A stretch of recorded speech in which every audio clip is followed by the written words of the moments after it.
Good morning and welcome everyone. This is our first attempt at a Zoom, an interactive presentation working with the Bureau of Meteorology, and I'd like to welcome you all and thank Dr. Luke Shelley, who is the General Manager of the Australian Bureau of Meteorology Agriculture Program. Luke is based in Melbourne and has been very kind in offering his time to talk to us this morning about the outlook for the weather for the next 3 months, but also talking about some of the changes that we're seeing in climate over time for the Riverina region. So this morning on the Zoom, what you will be able to do is if you have any questions for Luke, there's a chat function at the bottom of your screen where you can type questions, and if they're appropriate to the time that Luke's talking, he'll answer them on the go, or he'll come back to them at the end and run through them. So we might just hand over now to Luke and say thank you very much, and please enjoy. Thanks very much, Cindy, and thanks everyone for having me. And yeah, look, like Cindy says, feel free to add questions as we go along. If I get the chance, I'll answer them while I'm talking, but generally there'll be plenty of time at the end for questions. This will probably take me about 30 to 40 minutes to get through, so there's going to be plenty of time for questions at the end. I'll just start by telling you a little bit about the Bureau. Most people obviously know the Bureau for its forecast and its observations and warning products, but really we're a government agency and we're here to benefit the Australian community.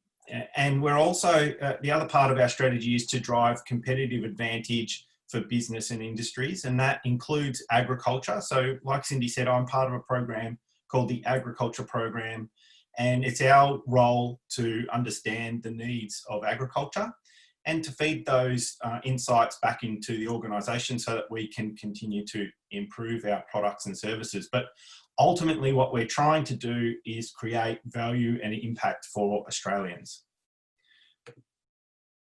We do that in a number of different ways, and so we actually work across all timescales in the products and services that we produce. So we work all the way back from hundreds of years of record of weather stations that we have around the country, and I'll cover a little bit about that at the end of the presentation today. We also work in the present where we can provide that situational awareness, and that's based on our weather stations that can tell us things up to the very last minute about what's happening around the country. And then of course we also work in the future, and that's things like our 7-day forecasts, and then we have our seasonal outlooks that go weeks to months ahead, and then there's also the climate change projections that we contribute to as well, and they go out years ahead. Today I'll be talking in the months ahead with the seasonal outlook, but we work across a broad range of timescales, and it's really important to remember that to get the most out of the information that you're using, it's good to have a perspective across all of those timescales to make the very best decision that you can at the time. So I'm going to cover a few topics today. Today I'll start with the outlook for August to September. That's our 3-month outlook. I'll talk a little bit about how to interpret those outlooks, and I'll also talk about how to interpret our weather forecasts. And then we'll finish with probably the last 10 minutes talking about the climate of the Riverina region based on some work that we've just done over the last couple of years. Plenty of time for questions at the end. So let's start with the outlook.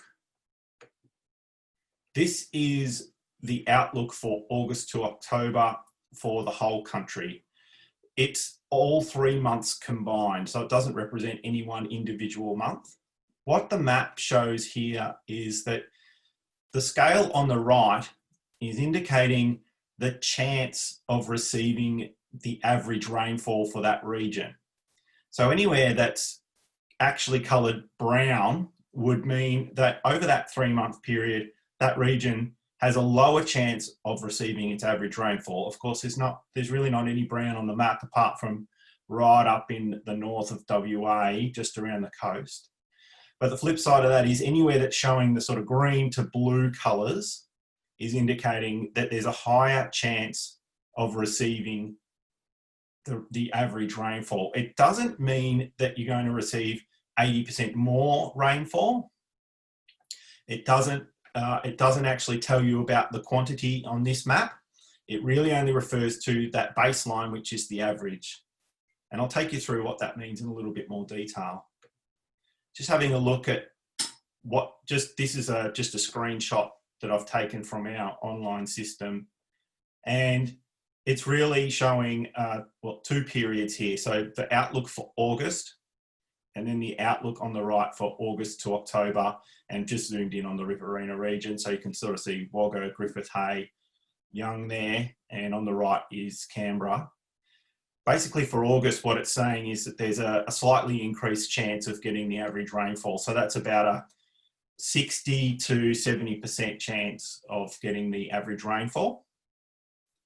And on the right for August to October, for that entire combined period, there's an even greater chance of receiving the average rainfall. So really up around the, I guess, 70% and above, close to 80% in some of those parts. Here's how we should be interpreting those outlooks. So the outlooks are what we call probabilistic. I said before that it doesn't tell you the exact amount of rainfall that you're going to receive, and that's because it's actually a different model that we use for our 7-day weather forecasts to what we use for our seasonal outlooks. And the seasonal outlooks are based on broad scale patterns that are happening around the planet, in the oceans and in the atmosphere. And they're designed to pick up those patterns that influence how our climate operates in Australia. I've got an image there, which is a roulette wheel. And I'm pretty sure everyone will be familiar with this concept. So basically on a roulette wheel, there's 5 red squares and there's 5 black squares. So using that analogy for the outlook I just showed you, think of it like this. Instead of using 5 red squares and 5 black squares, at any point in time, if we had no further information about the future, basically our probability looks like this. There would be 5 dry squares and 5 wet squares, representing that it could be drier than it normally would be at this time of year, or it could be wetter than it normally would be at this time of year. But the best science tells us that we can actually know more about the future than that. And so we use the model to tell us where the odds have shifted based on those patterns that we see in the oceans and in the atmosphere. So in effect, the roulette wheel for the current outlook that I just showed you looks a bit like this. 3 dry squares and 7 wet squares. So you'll note that there's still dry squares there. And that's because we're working in probabilities, we're not working in absolutes. All right, so I'll just see if I can go back a slide. So where I just said we'll just take this region over here from Wagga, Griffith and Hay. Right, so that roulette wheel represents that region there, because what we're saying is there's about a 70 to 80% chance of receiving your average rainfall. Still a chance that it could be drier than average. Our website actually also provides the functionality to drill down into different locations, and this is where you can get even richer information. So what I've plotted here is what the model has output for us based on the volume, or the likelihood of different volumes of rainfall occurring over that August to October period. And remember again, it's all 3 of those months combined. So if we look at Wagga in the top left, the average rainfall for Wagga between August and October is 145 millimetres. And I said before that the outlook is saying that there's an increased chance that we'll get that amount of rainfall. So there's actually a 75% chance over the 3-month period of receiving 145 millimetres. That's greater than what we would normally expect, because the average is normally what's in the middle, so about a 50-50 chance. So the chances are greater of receiving the average rainfall. What it also means though is that rainfall that's higher than the average also has an increased chance. So you can see there that there's actually probably about a 65% chance of receiving 150 millimetres. Lower chances of receiving higher than that. So a good way to have a look at these charts is you can sort of see where it starts to drop off. So if we take for example, the hay plot down in the bottom right, the average at this time of year, or for August to October, is 90 millimetres, and there's a really high chance of receiving that. But after 100 millimetres, it really drops off the chance of what you might receive. For example, 150 millimetres is only 25% chance, and drops down again to 100. Of course, hay's a lower rainfall region than Wagga or Temora, but it still gives you an indication. But it's important to note that if you're looking at these forecasts and you said you really needed 200 millimetres at hay over the next 3 months to really make your season, then you'd be really looking at a very low chance of that happening. So it's just worthy of taking note of these volumes and the actual likelihood of those occurring. There's another concept to consider when we're thinking about using these forecasts, and you can also get this information on our website, and I'll show you how to do that in a moment. So the forecasts themselves are generally very good. The way we assess our forecast is whether or not they are better than flipping a coin. So I said earlier that if we had no further knowledge about the future where we stood today, there would be a 50% chance that we'd be drier than the average, and there'd be a 50% chance that it'd be wetter than the average. So for our computer models and our forecasts to be valuable to us, they have to perform better than 50-50. And you can see on the scale on the right of those images that it starts at 0, but then it sort of jumps up to 45, 50, 55, 65, and so on. That's basically the indicator of how well it's performing above the 50% chance. And for reasons of the way that the patterns around the atmosphere and oceans fluctuate around the globe, they are predictable at different times of the year. And with the models based on those phenomena, what it means is that the models are more accurate at different times of the year and in different locations. So on the left, I'm showing what we call a skill plot. And that skill plot is for April to June, and it's based on a forecast that we would be doing in March.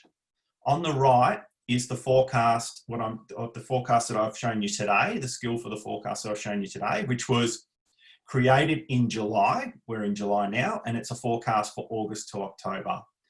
And you can see some really stark differences there. So if I was sitting here giving you this forecast today in March for April to June ahead of us, if you have a look at that New South Wales region, and particularly the southern half, what you can see there is that the accuracy actually isn't particularly good at that time of year.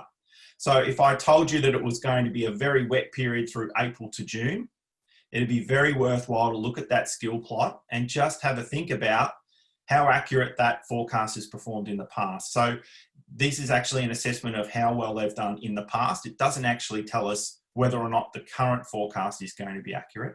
But then you can see that the August to October skill plot is much, much stronger. In fact, you're talking about 75 to 80% accuracy across the southern half of New South Wales. You can see it's actually very accurate at this time of year in Queensland, southern half of Queensland and northern part of New South Wales.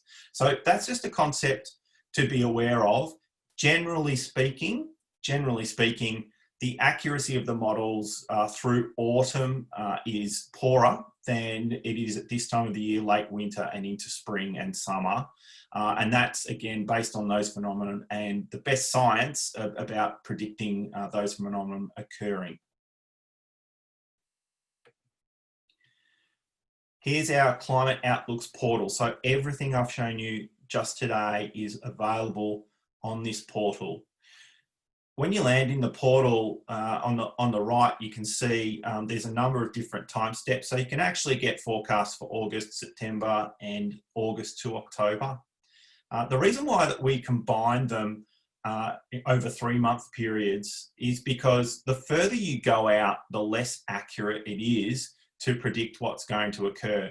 So you can actually get more accuracy out of a model if you combine periods into 3-month chunks as opposed to just 1 month alone. So it's not worth us putting up what the forecast is exactly for October because we know that the accuracy isn't there, but we know we do have accuracy when we show it as a combined 3-month period. Should also note though, of course, that all 3 months are contributing to what's happening in that 3-month period. So sometimes it might show that a 3-month period is particularly wet, but the first month of those 3 months is particularly wet, which would dominate that 3-month period. You can get a whole range of information. You can click on the map. You can actually click on the magnifying glass and type in your location. You can type in a lat long as well, and it will bring up that chart that I showed you just earlier and the probabilities of each of those volumes of rainfall. It tells you at the bottom whether or not the accuracy is very high at this time of year, your average rainfall, and how likely you are of receiving that amount of rainfall.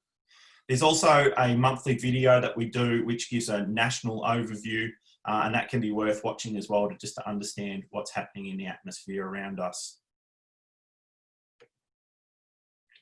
So that's all on the seasonal outlooks. Just quickly, I can see a question there about does the Bureau incorporate other global forecast models or ensembles? So the answer to that is no. So what I've shown you today is just based on the Bureau's model alone. Great question. We are aware that there's a whole range of other models around the globe that are available. I would be really interested in your thoughts, and perhaps you can raise a question at the end, whether or not you think that that's a direction that we should be taking. It's certainly something that we're really interested to discuss with you, and because obviously it takes a bit of effort to do that, but really interested to see what people's thoughts are about where we should be taking this service to make it better for you. So I'll jump now into our weather forecasts, which are communicated a little bit differently to the seasonal outlooks. First, I'll start with, I guess, a bit of a myth. So people tend to think that their weather forecast is based on how close they are to a weather station. And in some respects, that is true, but largely the way that we produce our weather forecast is not based on any one particular weather station. So on the left, imagine that your location is where the star is, and you might be 150 kilometres from one weather station, 50 from another. It could even be quite a lot longer than that in some parts of the country. But we don't just predict the weather at that star location based on any one particular or the closest weather station. We actually have a process whereby we ingest all of the weather stations around the whole country, and then we produce what's called a gridded forecast. And that forecast is produced for every 6 kilometres around the country, and that's irrespective of how close you are to a particular weather station. One question we frequently get asked is, if we put a weather station in our backyard, would that increase the accuracy of the forecast? And it's a complex answer, but there's a couple of different ways of thinking about it. The Bureau brings in information from around the whole globe. That includes our weather station network. It includes satellite information, a whole range of other sources as well. All of that is combined to go into the weather forecasting models. To add one weather station in one locality in Australia is very, very unlikely to have any impact on the accuracy of the forecast.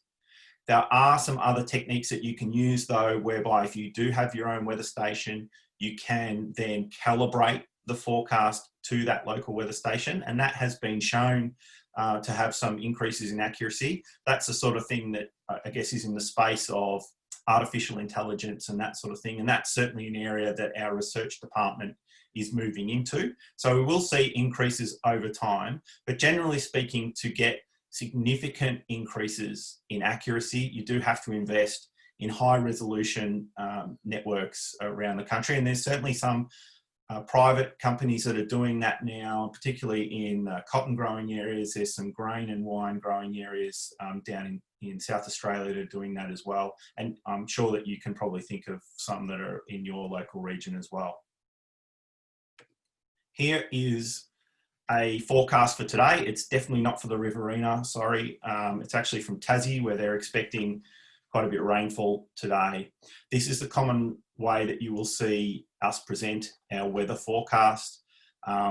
At the top, there's a temperature, and at the bottom is the rainfall. So I'm just going to focus on the rainfall today. Temperature is fairly straightforward. This is a different way of presenting a forecast. So I said before that the seasonal outlooks were what we call probabilistic. So we're presenting probabilities or scenarios about what might happen, but there's no absolute guarantee that any of those would happen. This is a little bit different because we call it deterministic, which means we're actually giving you a value that we expect will occur through this forecast. There's two pieces of information there though, and there's the top line that says possible rainfall, 4 to 10 millimetres, and the bottom line says chance of any rain, 95%.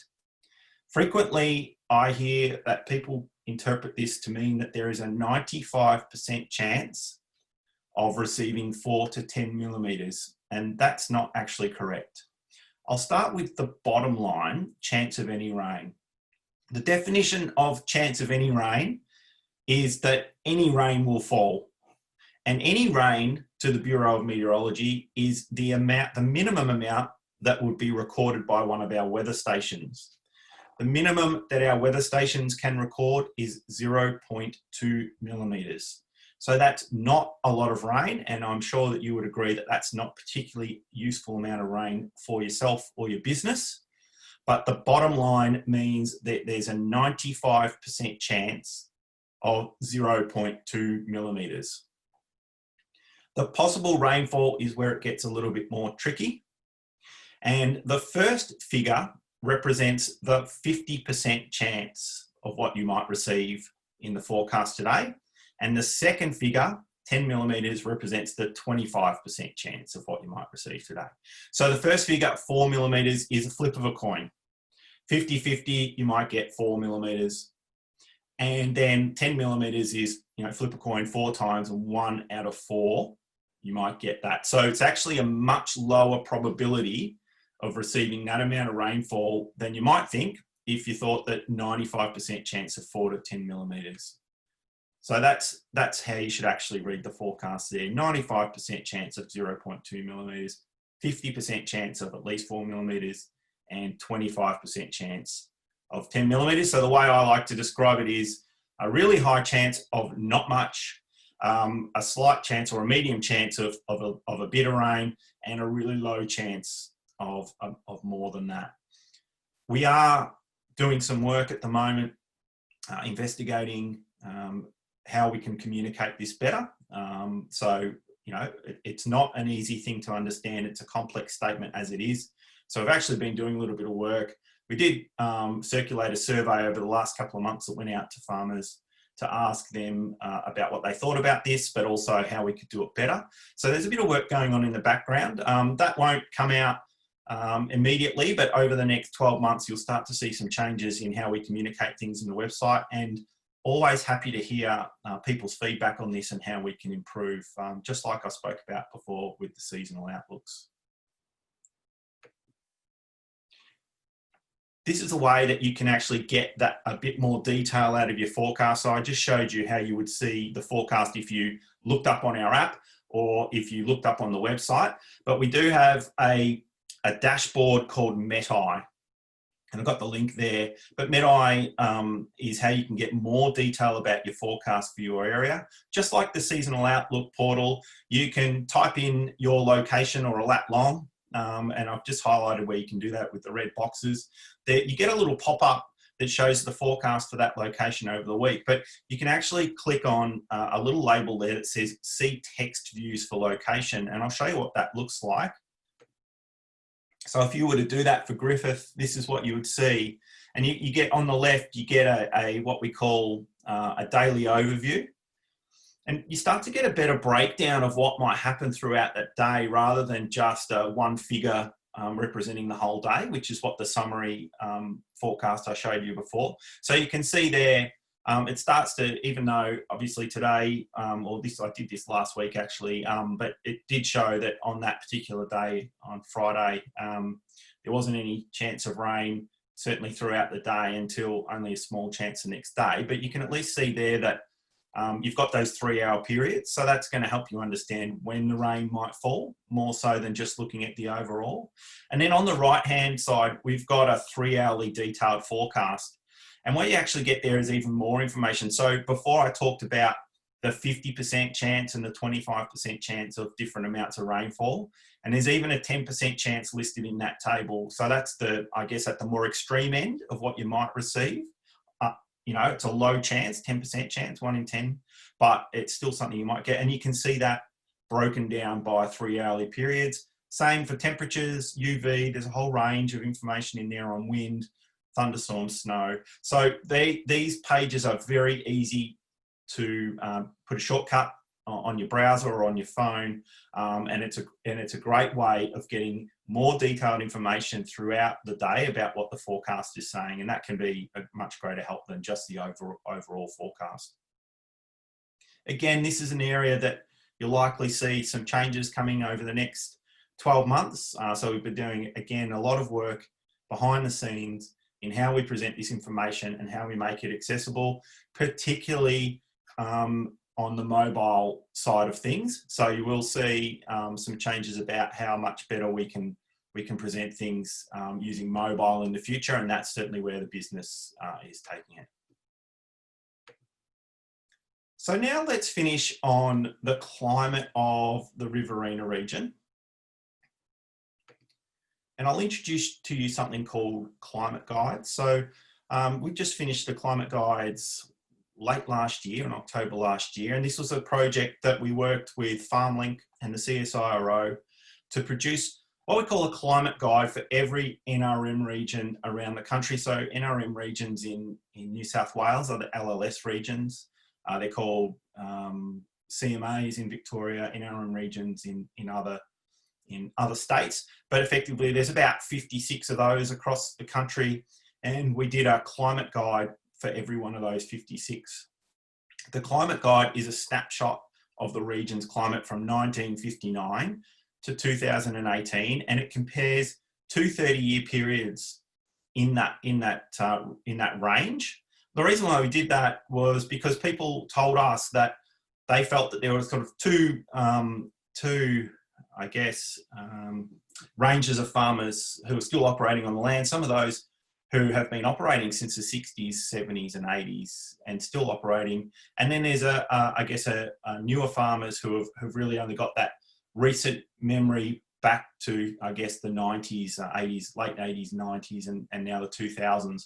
And that it would be worthwhile to show a comparison between those two periods to see if there'd been any changes, and that might spark some conversations amongst agriculture. So the way that we've put these together is to take climate statistics but present them in a way that was meaningful for agriculture. And there's a range of topics in them that are relevant. So there is a climate guide for the Riverina region, and I'll just take you through that briefly now.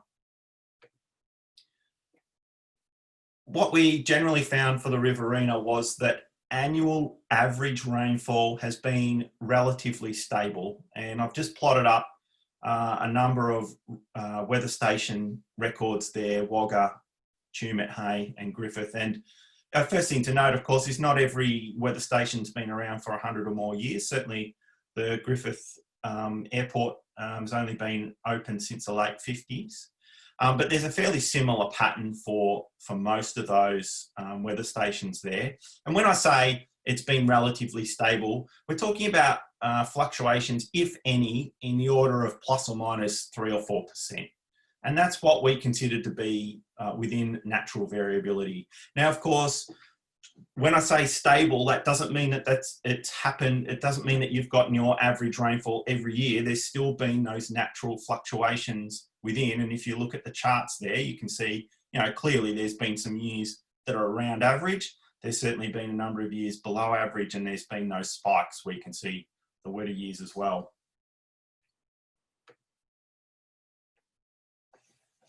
Overall, though, when we look at the whole region, and this is an analysis that we've done based across the whole region and all of the weather stations in the region, so this doesn't represent necessarily any one location, but between 1959 and 1988, there were what we call 11 wet years 13 average years and 6 dry years.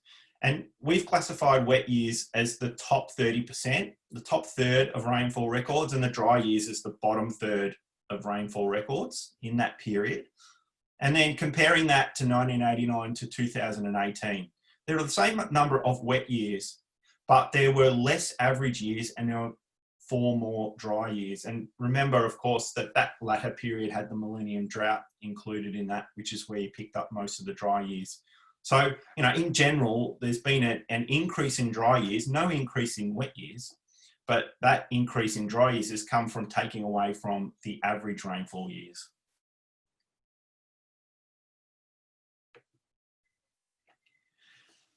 When you break that down by month, so now I'm showing the monthly average rainfall for 2 periods for tumut and hay.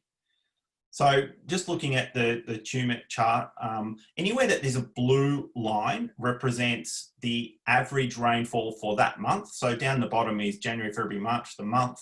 And then the average monthly rainfall is the axis going up vertically. So the blue lines represent the period 1959 to 1988. And the orange lines represent 1989 to 2018. So for each of the charts for tumut and hay, basically anywhere that the blue line is higher than the orange shows that the earlier period, 1959 to 1988, had a higher average rainfall in that month than the most recent period.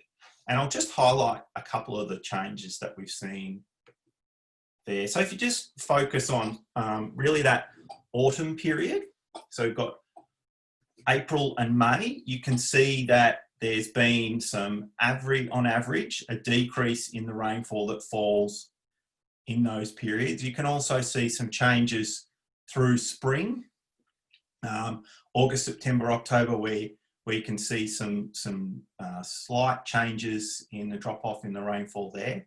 But if you have a look through summer, particularly say November, there's been a bit of an average increase. And we're talking, it's important also to note that this doesn't represent what happened every year, but this is on average over a 30-year period. And we're talking, 10, 20 mils in some cases on average.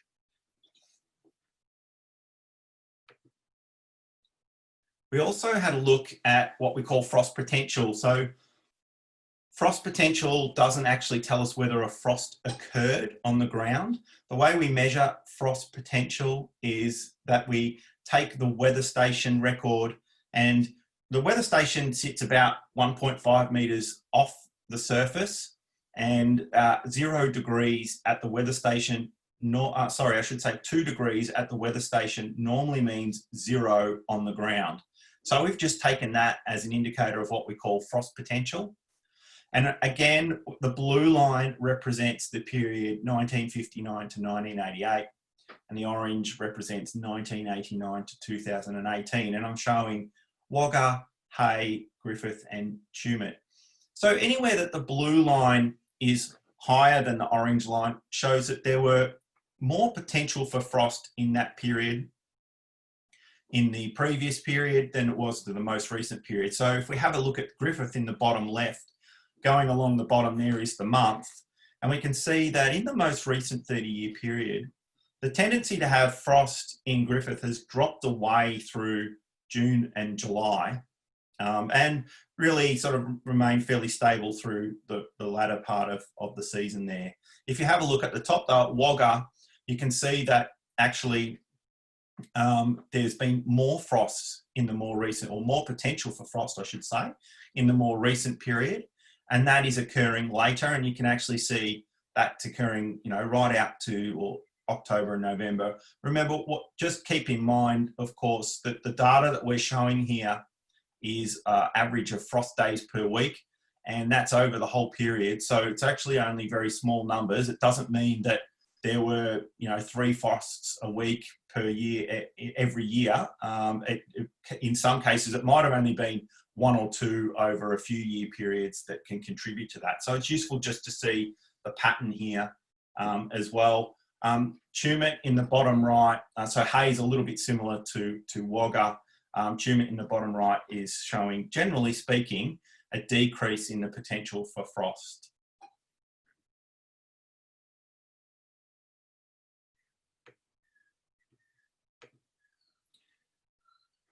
Flipping that over and going to the other extreme of temperature. So again, I'm plotting Griffith Hay, Temora and Tumut, and this time I'm plotting the number of days above a particular threshold. So all of the charts show the number of days over 38 degrees, except for Tumut in the bottom right, which is obviously higher up in the country there and doesn't get 38-degree temperatures as frequently, or if at all, compared to the other locations. That one's showing 35 degrees. But what we're showing here is the number of days in a particular year. So this time, rather than being month across the bottom, it's year. And we're going back as far as the record can take us. And you can see there that Griffith, Hay, Temora all showing a fairly similar pattern. And that is, it's not that 38 degrees is not a temperature that's ever been recorded at those locations. It's frequently recorded every single year and has been since the late 50s when those weather stations were installed. But the pattern is showing that since the 2000s, that the actual incidence or frequency of that particular threshold is increasing, or has been happening more often than it has in the past, and starting to become more normal than it used to be. So just as an example, I think Griffith in the previous 30-year period, 1959 to 1988, had 8 years where it was above 38, 8 days a year on average, above 38 degrees. And in the most recent period, it was an average of 14 days per year above 38 degrees. So that's almost double. Same pattern for Tumut, or similar pattern for Tumut, even though it's a lower threshold. You can do this analysis for any particular threshold if you like. So if there's a particular threshold of temperature that you're interested in, you can actually look at the pattern that's been happening with that particular threshold, so that you can understand a little bit more what impacts that might have on your business and your livelihood. All of the things that I've shown you are based on really trends that we're seeing in the climate around the Riverina and around the country. You can get all of the climate guides online. There was a link there earlier on in the slides. If you want to get into some more detailed information about climate trends, there's a couple of reports that the Bureau and CSIRO contribute to. There's one report called The State of the Climate, and that comes out every 2 years. So there'll be a State of the Climate report update at the end of this year. That's a really handy report to read in terms of understanding more broadly what's happening around us and the country. It certainly doesn't go into the detail like what I've shown you there with the climate guides. And then there's another tool that we have online, which is called Climate Change in Australia, and you can read that. Is more about the future projections going out to 2030, 2050. So what I've shown you today, particularly the temperature, is consistent with those projections. Rainfall is highly variable spatially and temporally, and it will be very different for different locations around the country, but it's worth understanding a little bit more about what's happening in your region. But you can read a lot more about those in the links that I've provided there. And that's the end. So I've got plenty of time for questions, and I do note that there was a question while I was talking, so I might just start with that. And the question is, why isn't rainfall forecast shown as a percentage of measured rainfall event? That is how people interpret it, would be more usable to calculate that way. It'd be really good if you could elaborate on that. I'm not entirely, I don't entirely understand what you're asking there. If you've got the chance, could you just explain that to me a little bit better so I can answer that? And otherwise, happy to take some other questions as well.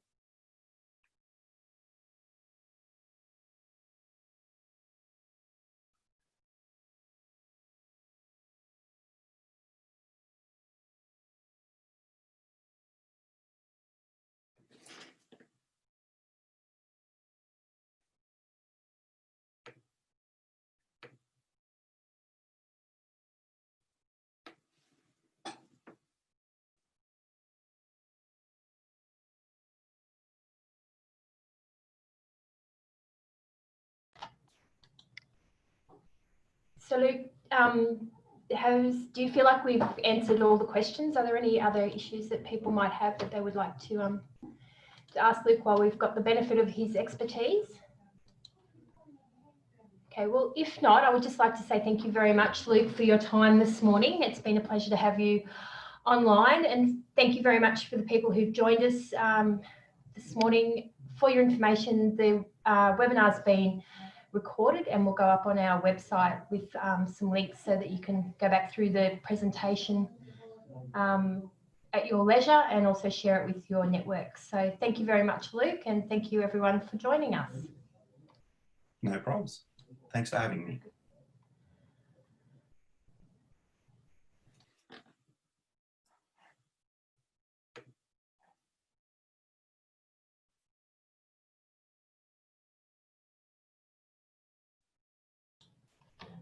So thank you, Luke. That was really good.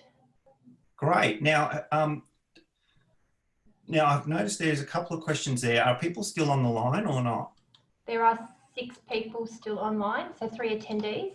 Okay, because I just got a question from Drew. So, okay. Drew, are you still on the line? Yeah, so Drew and Linda are both still there. Awesome. They're the 2 that have done the questions. I might just allow them to talk. They might. That'd be really good.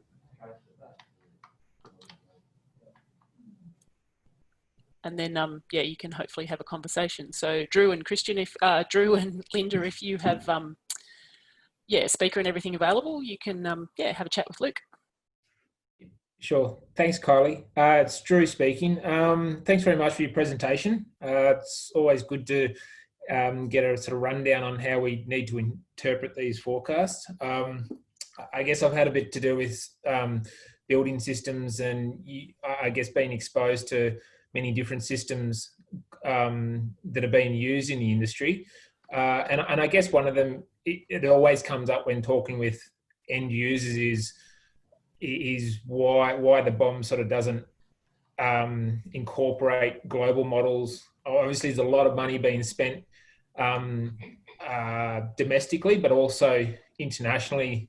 It's a massive space as well. So I would have thought that the more heads involved in creating a more accurate product would be I don't know, a more practical way of looking at the solutions of sort of especially your long-term forecasting. Yeah, look, I mean, that's absolutely correct. So I guess there's a couple of reasons why we haven't done that yet. And one is, you're right, it does take quite a lot of investment just to build your own and run your own model. And that's kind of the way that the Bureau has iterated. So that the dynamical model that we run now has really only been in operation for about 10 years, thereabouts. Before that, we had a statistical process. So it's quite a big jump to go to a dynamical model. It's another big jump to go to multi-model. And there's different approaches that you could use to do that. One could be just to run a commentary on each model. That's certainly one approach. Another approach would be to try and mathematically combine those models. And that again would take millions of dollars of investment. It's definitely the sort of things that we are thinking about and looking at. There's another thing that I'm really interested to understand though, and we will certainly be engaging more with agriculture over the coming years to understand this, and that is that the Bureau gets a lot of criticism from its forecasts, and I'm just talking generally here. And what people don't understand is that we actually do, the way we run our seasonal forecasts is different to how we run our weather forecasts. We do run our weather forecasts with an ensemble of the other models around the world. And what we find is that the consumer still will go out and source all of the other models and make comparisons. And so it's actually a tricky space to try and understand what the consumer actually needs and how we can best service that market. So I absolutely agree. We should be heading down that path of bringing the other global models in and incorporating them, but there's still a really, really big job that we have to try and educate the user of our service so that they can make the most objective decision that they possibly can. And that's, that's kind of human psychology and decision making, and that's a really big part of this as well. So you can expect to see that there'll be some developments in this space going forward, but it's a very, very complex issue. Sure. But thanks for your feedback. So can I just ask you quickly, do you think we should be incorporating multiple models? I understand possibly why you mightn't, but what you're just reiterating what you've said in terms of your discussions with farmers, and it's exactly the same as my discussions with farmers, is that they all have maybe their four or five sources that they go to, and they kind of go between the middle and make their decisions based on that. So it's difficult because in one point you don't want to lose your credibility locally, but at the same time there's I guess the access to this information has become so much more prevalent now in the last 10 to 15 years, and I guess for the small cost associated with it, whether it could be really prominent marketing techniques that are wanting people to pay for these different forecasts that might tell them something different, or maybe give them the edge over the next person who's not using them. I'm not entirely sure, but they are sort of becoming more freely available. And obviously, in your space of people like your IBM who are doing their forecasts, obviously they're not doing the long term because it's a different forecasting process. They're all sort of hanging around that sort of 10 to 16 day period. So the silver bullet would be really super accurate forecasts 3 months, 6 months, 9 months, 12 months out. But that's obviously very difficult from the modelling space. Yeah, and look, the reality of that longer and longer out is there's some things we can do, but in a lot of cases, if you said, could you make a really accurate 6 month forecast, I'd probably have to say to you, can you give me $20 million and I'll tell you once I've spent it all. Yeah. And so that's and I know that sounds a bit of a shock, but that can be the reality. And look, I'm working with Managing Climate Variability Group, which includes the RDC, so GRDC, MLA, cotton research and sugar, etc. And we are actually right now looking at going out and doing some research on how people are using this and really starting to understand what the next step in maturing these services could be. So look, your questions are absolutely spot on with the thinking and where we think we need to go. Yep. Cool. Thanks. No worries. Hi, Linda. Can you speak? Yep. Oh, good day. Sorry it took me a while to get back to you. Thank you for asking your question. Oh, that's all right. I just had to do a quick trip out to school and back. So, yeah, I was missing for part of the... Oh, that's okay. I know how you feel. I'm locked in here in Melbourne at the moment. And, well, I don't have to do the school trip, of course. It's just across the hall. Could you explain your question? I haven't heard of that before, and I'm really interested in what you asked, and just wondered if you could explain that to me a little bit more. Yeah, just when you were talking about the chance of any rain or the possible rain, and you were saying that most people interpret a 95% chance of having between, 4 and 10 millimetres. Mm-hmm. You actually interpret that as a 50% chance of 4 mils and 25% chance at 10 mils, and a 95% chance of getting any rain at all, which was anything recorded over 0.2 of a mil. Yep. Why can't the Bureau change that possible rainfall figure to something that might be a 60% chance of a 4 to 10 millimetres, which is the way that everybody interprets it. You said that yourself. But yeah, instead we get these figures that are more often than not completely inaccurate because you're judging it as a 0.2% chance of rain, where every farmer and every person who relies on the weather is interpreting that as a 95% chance of getting that 4 to 10 millimetres. It just seems like a really big gap in the sending that information out, because the interpretation and the way that you calculated it has obviously got a really big gap in it. Yes, look, I absolutely agree, and I'll be really honest with you and say that I sympathise, because any reasonable person would interpret it the way people are interpreting it. So we're the ones that have got it wrong from that perspective. The reason why we don't present, or we don't think it might be a good idea to present the sort of, say, like you said, 60% chance of 4 to 10, is because those things will change all the time. And so you'll see it say 60% chance of 4 to 10 one day, and the next day it'll be 10% chance of 0 to 1. And it's likely that people will start to get a little bit confused once it jumps around. Where we're headed, and look, the other side to it is also what comes out of our computer models. Yeah. And so the computer models every day, they show us what's the 50% chance of something happening, what's the 25, and what's the 10.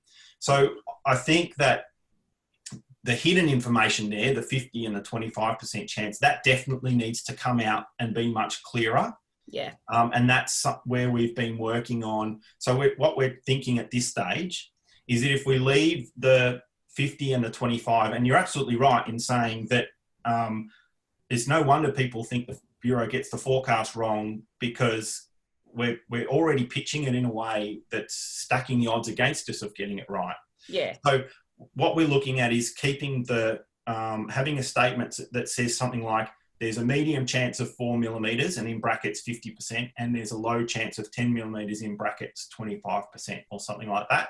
They're the sorts of things that we've been experimenting with. And it could actually be simplified a lot more if you just said that one, like, farmers are used to watching the weather 24/7. Like, they're on their phones. God, every farmer that I know of has probably got a one of those little segments on their phone with every weather channel. And this dates back to what your last guy was just saying about the models. They've all got the storm watch and the weather watch and the YR weather, and they've got 15 different models on their computers or their phones that they're watching pretty much 24/7. And our lives rely on this sort of stuff. And if we can't rely on the information that's coming through from the Bureau to be halfway accurate, if you simplified it right down, is what I'm trying to say, and had, there's a 40% chance of having 15 millimetres or 4 millimetres, and just one figure and very simplified, that's going to be a lot more beneficial to absolutely everybody. You can either rely on the rain or you don't. Sure.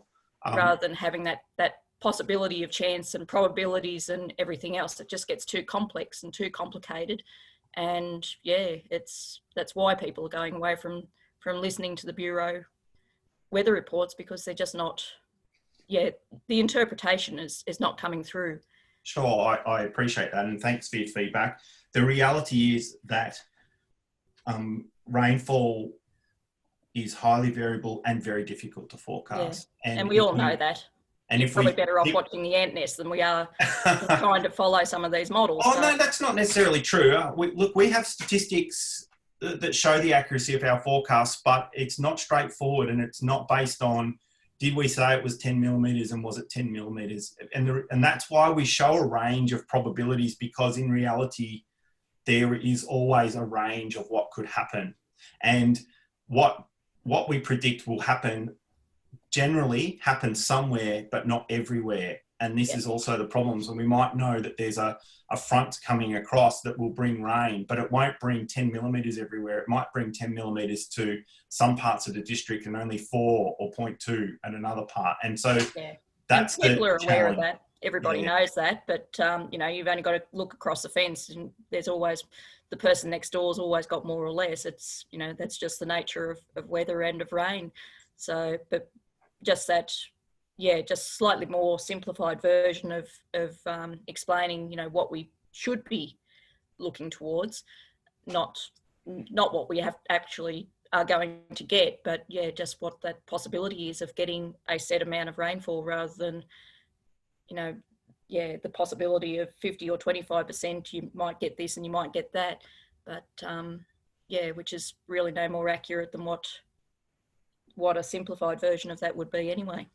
Yeah, okay, sure. Look, we're certainly doing some work on that, so I'll pass that on and look out for opportunities over the next 6 to 12 months to continue to provide feedback on that, because that's something that we're really keen to do, is to come up with some ideas and then pass them back out. And we'll be linking in with groups like FarmLink and their social media and things like that, and other grower groups around the country. But thanks for your feedback. Yeah, well, thanks for the opportunity to hear about what that is, because I think that's a major misunderstanding on everyone's behalf. Agreed. Yeah. Yep. Thank you. No worries. Thanks.